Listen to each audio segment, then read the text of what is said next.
This is the performance review for the Nike GT Cut. So first let's talk about the cushion and specifically the insole.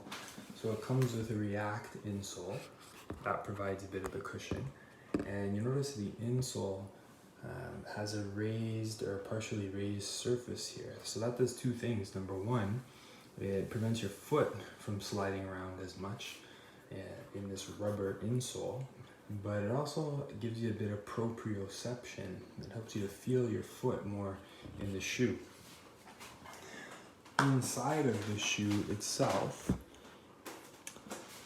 there's Zoom Air, and you can see that orange Zoom Air runs all the way from the heel to the forefoot.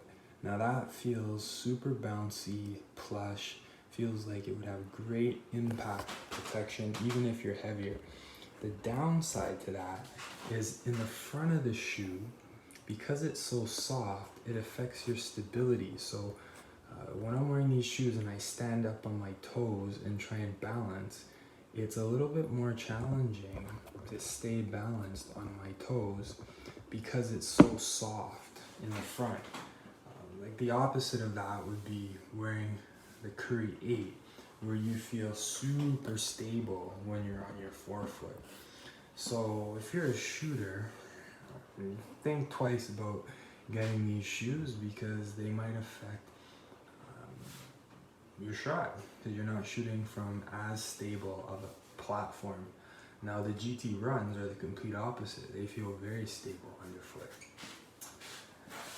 One of the things that does contribute to great stability though is the way the shoe shapes at the front. So there's a curve that does contribute to the natural running motion, but it doesn't curve so much that it's distracting like in the LeBron.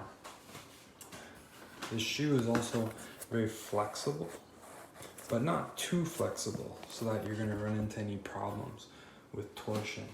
It feels fast, it feels light.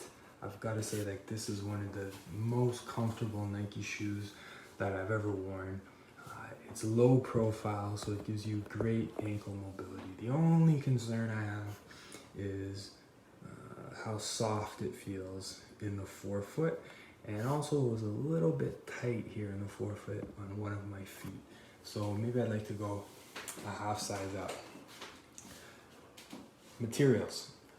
You can see the mesh here is perforated. There's also perforations in the tongue and in the forefoot of the shoe. This is good because it contributes to airflow, and when there's good airflow, our feet don't get as hot, and studies have shown that hot feet, hot extremities have a negative impact on performance. So this is really good. The traction is not raised, which suggests that it would be good for an outdoor court, although I may not wear these outdoor because they're quite expensive. Indoor on a hardwood floor, you've got good bite. So all in all, if you don't mind a lot of cushion in the front of your shoe, then these are great. They're fast, they've got good court feel, they're low to the ground. Also, the impact protection is top notch, and the lockdown, thanks to these laces and this tongue, is amazing.